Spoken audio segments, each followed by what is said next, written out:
10 के दिनदार ट्रेड्स में आप सभी का स्वागत है। वीरोर में रहेंगे अगले आधे घंटे आपके साथ। हमारा साथ देने के लिए राजेश पालवे जी और कविता जी पिछले शो से बने हुए हैं। साथ ही 5paisa.com के रुचित जैन और सेंट्रल ब्रोकिंग के नीलेश जैन भी जुड़ेंगे अपनी टॉप ट्रेड्स के साथ।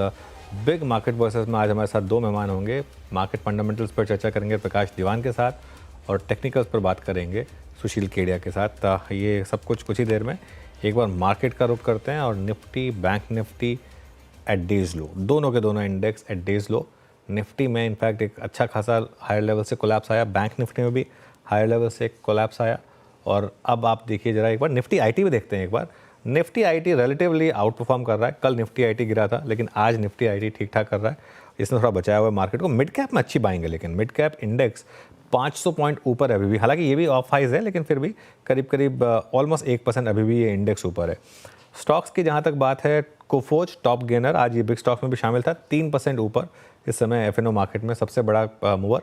उसके अलावा डीवीज लैब्स में 3% के मूव्स हैं। Ipca labs, Indian hotels, Chambal fertilisers, Jubilant food works, Bharti Airtel, ये कुछ स्टॉक्स हैं। क्रॉम्पटन जहाँ पर अच्छे मूव्स हैं। डाउन साइड पर क्या है लेकिन HDFC लाइफ, SBI लाइफ दोनों 2.5% नीचे।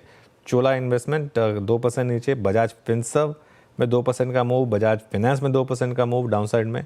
आज NBFCs में अच्छा खासा डाउनवर्ड मूव है और यही कारण है कि आज निफ्टी फाइनेंशियल सर्विसेज इंडेक्स जो है वो अंडर परफॉर्म कर रहा है, जिसकी कि आज वीकली एक्सपायरी भी है। ये देखिए निफ्टी फाइनेंशियल सर्विसेज 0.6% नीचे आज, जबकि बैंक निफ्टी सिर्फ 0.25% नीचे है। तो ये जो डिफरेंशियल है ये क्लियरली, आजकल लोग थोड़ी पेयर ट्रेड्स करते हैं, फिर निफ्टी की एक्सपायरी के अगले दिन बैंक निफ्टी की ट्रेड होती है, तो थोड़े बहुत डिफरेंशियल मूव्स आजकल आपको इन दोनों इंडिसेस में नजर आते हैं। पहले दोनों के मूव सेम होते थे। खैर एनीवे, फाइनेंशियल्स में आज अच्छा खासा सेलिंग प्रेशर है। श्रीराम फाइनेंस देखिए आप, कल के टॉप गेनर्स में से एक था, आज डे लो पर आया है स्टॉक, तो यहाँ पर थोड़ी वॉलेटिलिटी है। वीरू बिल्कुल, ये थी अब तक की, अगर आप देखें थोड़ी समरी, और बैंक्स और फाइनेंशियल्स थोड़े से प्रेशर में। आपकी स्क्रीन पे Nifty at day low 24,905। Panel आपकी स्क्रीन पे है, कविता जैन और राजेश पालवी एक्सिस सिक्योरिटी से। आप दोनों को नमस्कार, एक बार फिर से कार्यक्रम में स्वागत है। राजेश जी आपके दो ट्रेड्स, अच्छा इनफैक्ट अब रुचित भी है, नीलेश जी भी हैं, सभी लोग मौजूद हैं इस वक्त फ्रेश पर्सपेक्टिव लेके। रुचित आपके दो ट्रेड्स इस वक्त के। Morning Virendra ji, very good morning to everyone.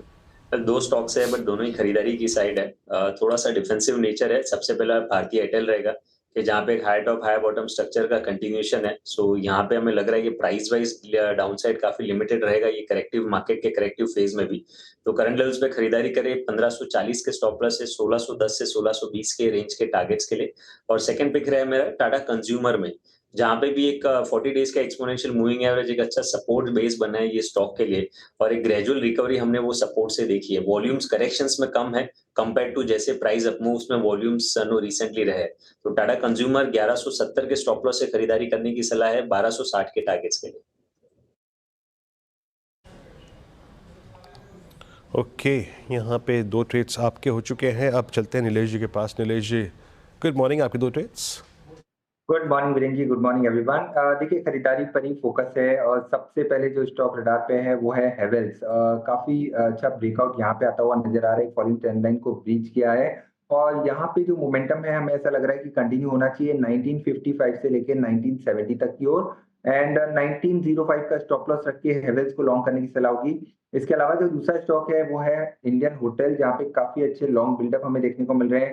आज एक नए रिकॉर्ड हाई भी इस पर्टिकुलर स्टॉक ने लगाया है। तो यहाँ पे इंडियन होटल में हम फर्दर अपमूव एक्सपेक्ट करके चल रहे हैं टुवर्ड्स द लेवल्स ऑफ 695 से 700 तक का। 680 के आसपास, 679 के आसपास स्पॉट में ट्रेड हो रहा है। 668 का स्टॉप लॉस रखना होगा और इंडियन होटल को भी लॉन्ग करने की सलाह होगी। इंडियन होटल्स, कुछ देर पहले हम इस डिस्कशन में इसको इंक्लूड कर चुके हैं। Indian hotels technically strong, all time high trajectory पे। कविता जी आपके दो ट्रेड्स इस वक्त के।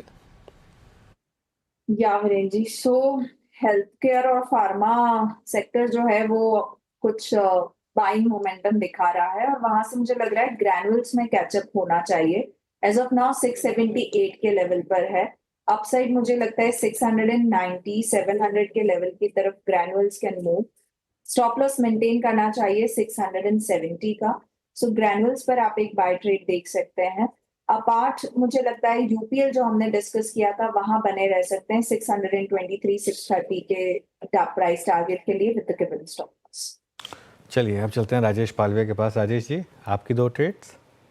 पहला स्टॉक जो पसंद आ रहा है वो है अतुल लिमिटेड। यहाँ पे एक नैरो प्राइस कंसोलिडेशन का ब्रेकआउट आते हुए दिख रहा है और हमें लगता है जिस तरीके से स्टॉक ने यहाँ पे ब्रेकआउट दिया है, यहाँ पे इसके टारगेट जो बन सकते हैं फ्यूचर्स में वो होना चाहिए करीब 8200 से 8220 की तरफ। ये स्टॉक बढ़ते हुए दिख सकता है। स्टॉप लॉस होना चाहिए करीब 8070 के आसपास। और दूसरा स्टॉक जो पसंद आ रहा है वो है अल्केम लैब।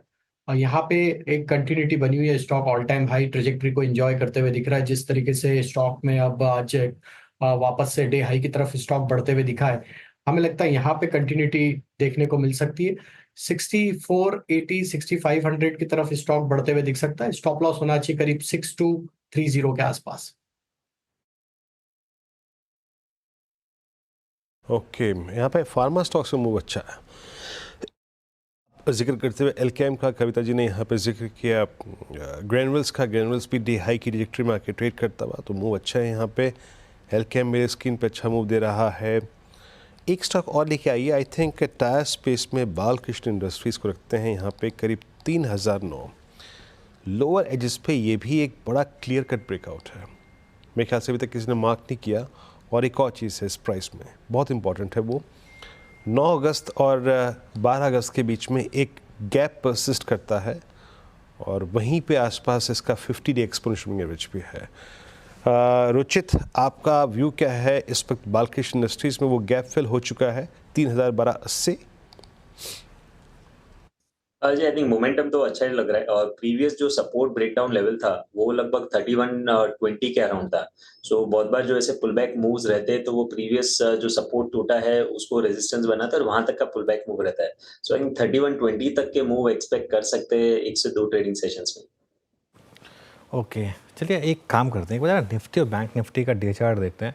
अगर पिछले 2 दिन का पैटर्न सही बैठेगा और अगर डे लो होल्ड कर गया, और अभी देखिए निफ्टी 24900 के ऊपर ही है अभी भी।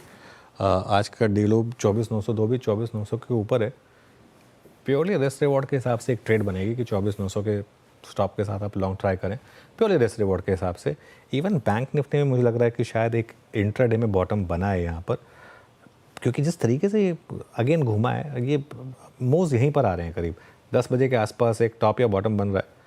ये हो सकता है, पॉसिबिलिटी है एक। अगर ये ट्रेड चली तो अच्छी चलेगी, नहीं चली तो छोटा सा स्टॉप लॉस लग जाएगा। चलिए काम करते हैं, अब कुछ और स्टॉक्स देख लेते हैं एक बार। और एक बार SBI लाइफ और HDFC लाइफ, ये 2 स्टॉक्स पर एक ट्रेड लेते हैं या फिर एक व्यू लेते हैं। राजेश पालवे जी, कोई व्यू इन 2 स्टॉक्स पर? तो अनुज जी देखिए, इंश्योरेंस स्पेस में एक मोमेंटम तो जरूर बना था, लेकिन हमने देखा पिछले 2-3 दिनों से एक स्टॉक में प्रॉफिट टेकिंग देखने को मिली। SBI लाइफ में करेक्शन आते हुए दिख रहा है। हमें लगता है ये थोड़ा सा एक्सटेंड होते हुए दिख सकता है। 1810 इसके नेक्स्ट लोअर लेवल पे सपोर्ट है, तो आई थिंक थोड़ा सा वेट करना चाहिए। स्टॉक में जिस तरीके से फॉर्मेशन बने, हमें लग रहा है फर्दर ये करेक्ट होते हुए दिखेगा। 1810 के आसपास ये एक अच्छी जगह होगी वापस से स्टॉक को री इंटर करने के लिए। ओवरऑल लॉन्ग टर्म स्ट्रक्चर तो बुलिश ही है। HDFC लाइफ में भी देखें तो यहाँ पे भी जिस तरीके से सेक्टर के साथ ही मोमेंटम बना है, यहाँ पे भी करेक्शन आया है। यहाँ पे हमें लगता है 700 के लेवल का वेट करना चाहिए। इसमें भी फर्दर सप्लाई प्रेशर एक्सटेंड होते हुए दिख सकता है। ओके, चलिए अब एक काम करते हैं, बात करते हैं अब थोड़ा सा मार्केट फंडामेंटल्स की। हमारे साथ प्रकाश दीवान जुड़ गए हैं, उनसे बात करते हैं। Prakash ji, good morning.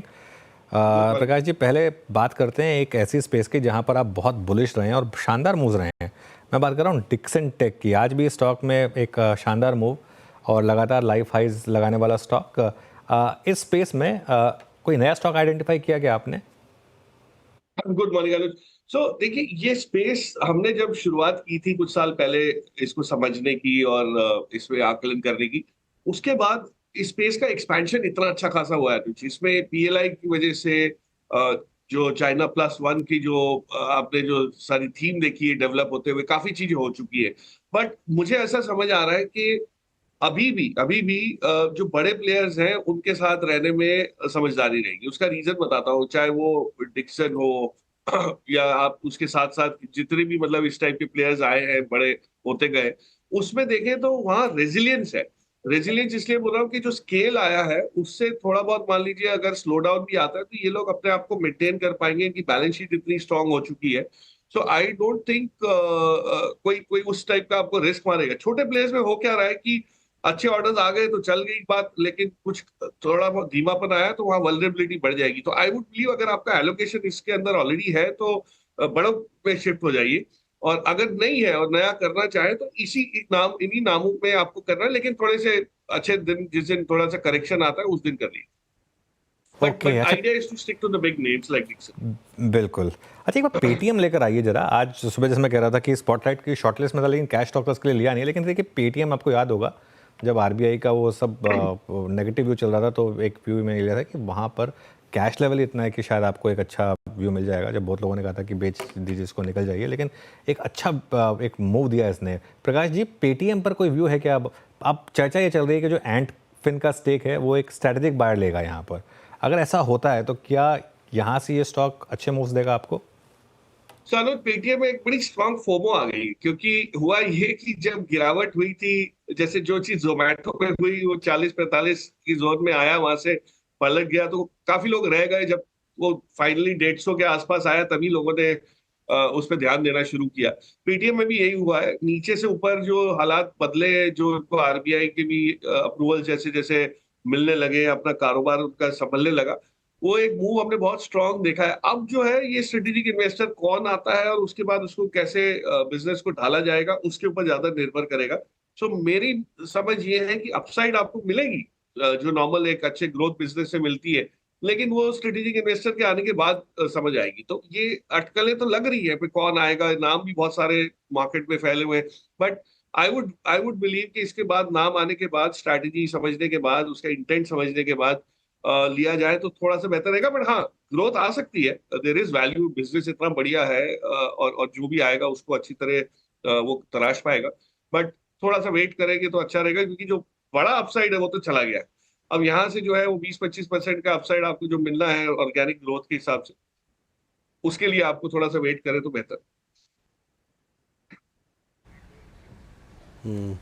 ये प्रकाश जी नमस्कार, वीरेंद्र बोल रहे स्टूडियो से। यूपीएल में मूव अच्छे आ रहे हैं। आई मीन एक सीरीज के बाद, खराब दौर के अर्निंग्स डिसअपॉइंटमेंट्स के बाद अब प्राइस एक्शन काफ़ी स्ट्रॉन्ग है। यूपीएल और नवीन फ्लोरिन में खास दो इन स्टॉक्स का जिक्र इसलिए कर रहा हूँ क्योंकि अभी भी केमिकल बास्केट में ये better risk reward ratio hold करते हैं in comparison with I think other stocks, price pattern को देखते हुए। आपका टेक यहाँ पर?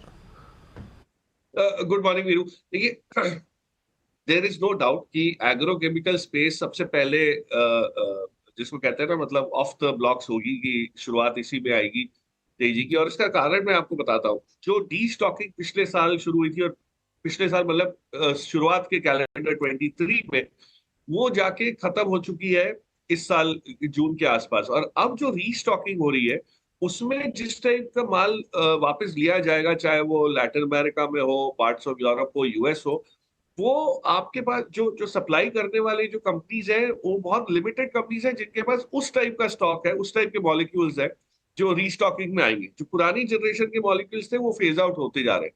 तो नई चीज अगर आप देखें तो मैं ये मानता हूं कि जो मल्टीनेशनल एग्रोकेमिकल कंपनीज हैं, जिनका पोर्टफोलियो थोड़ा सा और भी जिसको कहते हैं ना डाइवर्सिफाइड है, या ब्रॉड बेस्ड है, या मॉडर्नाइज है, वहां पे आपको ज्यादा एक्टिविटी दिखेगी। पहले यूपीएल के पास कुछ है, ऐसी बात नहीं है कि यूपीएल के पास नहीं है, लेकिन आई वुड बिलीव जैसे आप बायर क्रॉप साइंस ले लीजिए, या आपने सुमिटोमो देखा है, सुमिटोमो का पोर्टफोलियो बहुत ही ग्लोबली पोजिशनड है। इंडिया में कुछ चीजें वो बनवाते हैं और एक्सपोर्ट करते हैं, तो वहां पे आपको एक्शन बहुत अच्छा दिखेगा।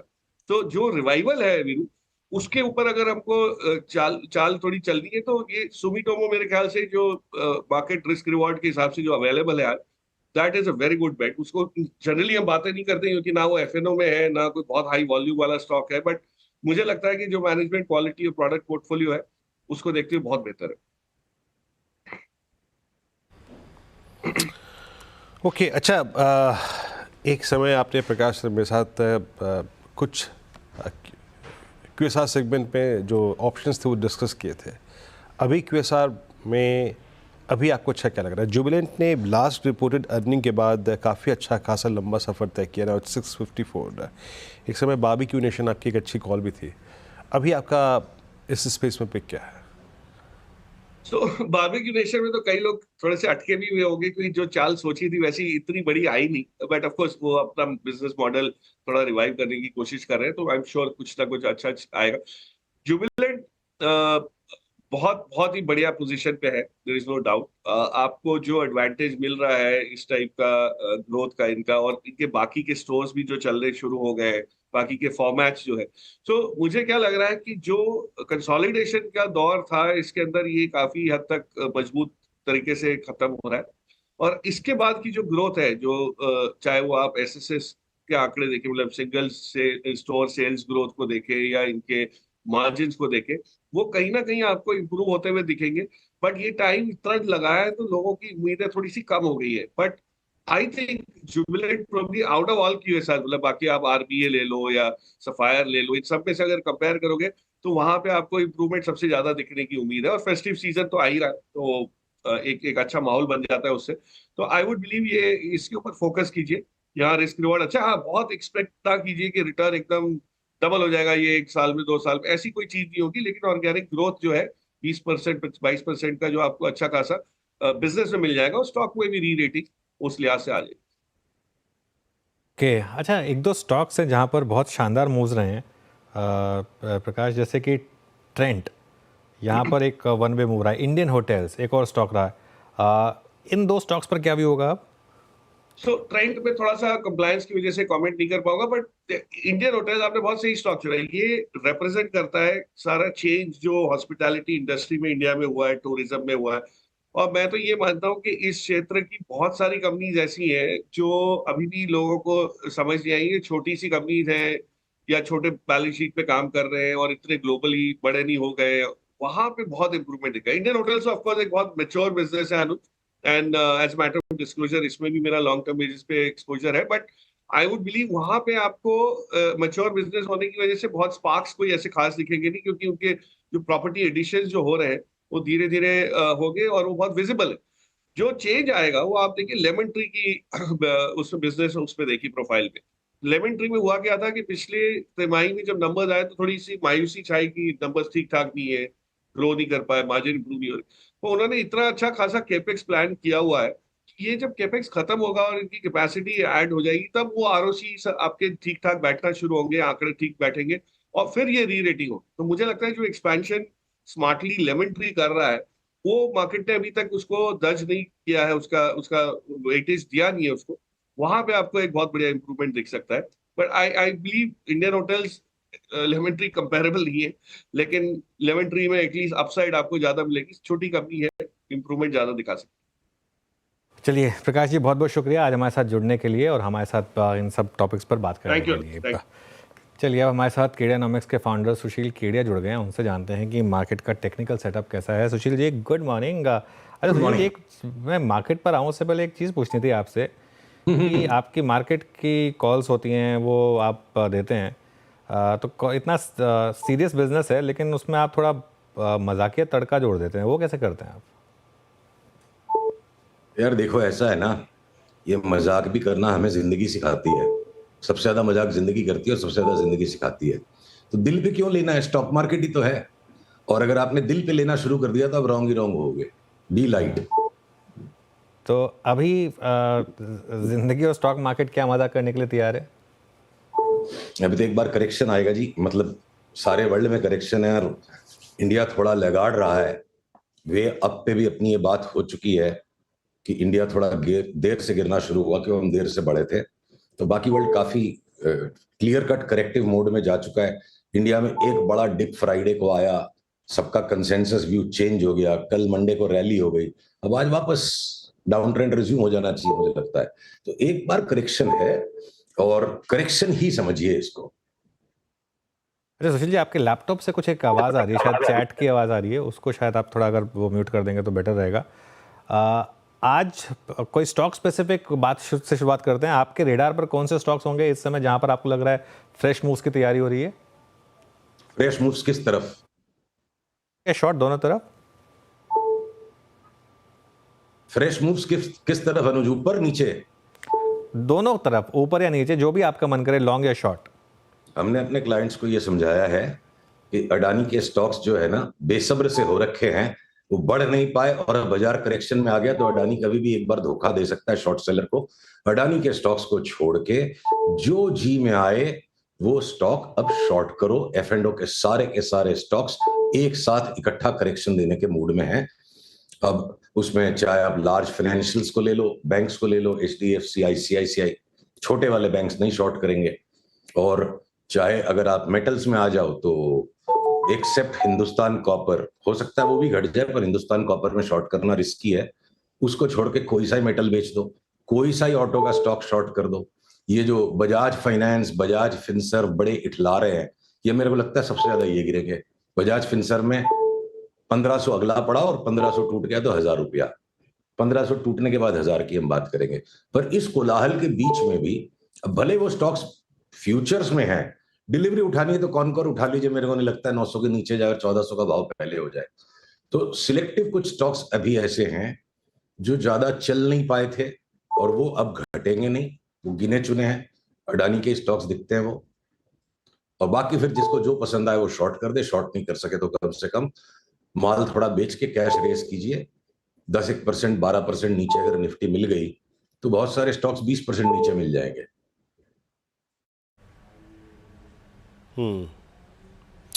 ओके सुशील जी, एग्जैक्टली अभी तो बात हो गई शॉर्ट की। आपने कहा अदानी ग्रुप के स्टॉक्स को छोड़ के सभी कुछ आप शॉर्ट कर सकते हैं। B2 का जिक्र आपने स्पेशली किया।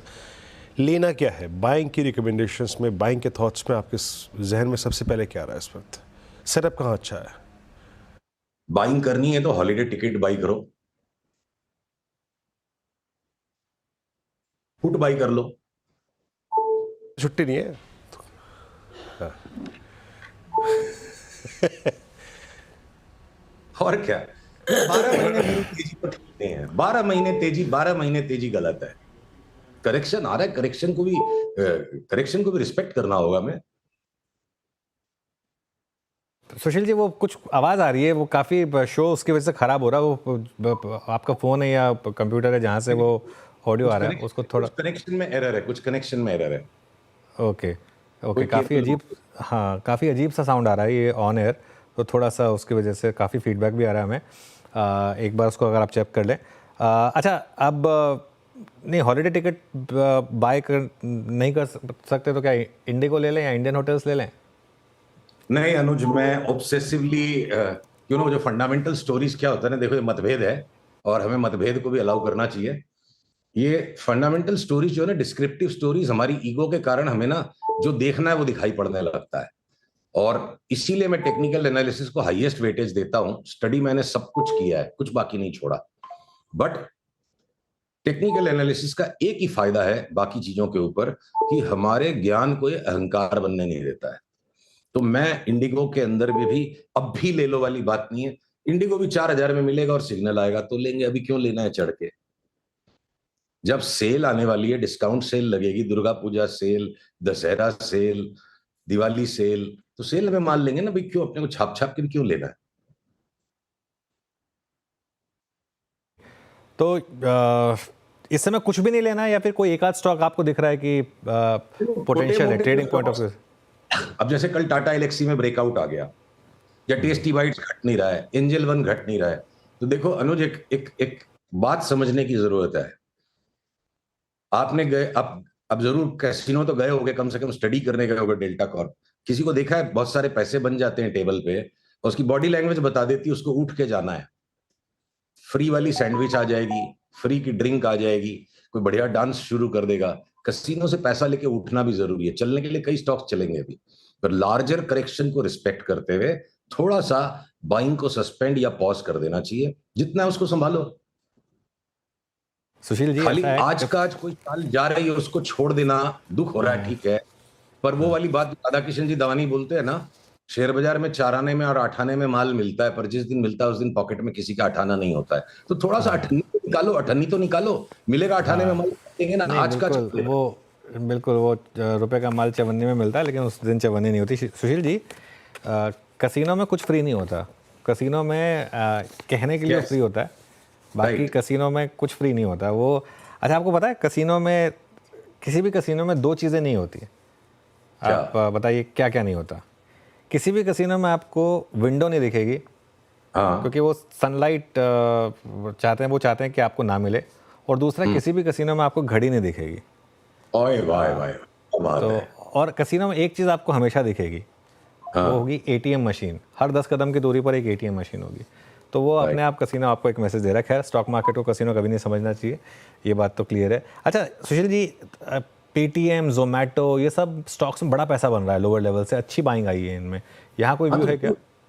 देखिए अनुज जी, जो स्टॉक्स लगाड़ रह गए, जिनकी साइकिल अलग है, चाहे कोई कॉर्पोरेट घटनाक्रम के कारण वो स्टॉक तेजी में नहीं चल गए, अब आज जाके बॉटम हो रहे हैं, तो उस तरह के रहेंगे 100-150 स्टॉक। ये 100-150 स्टॉक रहेंगे। और इसका मतलब ये नहीं है कि आपको लार्जर करेक्शन को भी मिस करना है। जो मैं उदाहरण दे रहा था कि ये पेटीएम वगैरह कसिनो की फ्री सैंडविच है, आपको टेबल से कैश लेके उठने नहीं देंगे ये स्टॉक्स।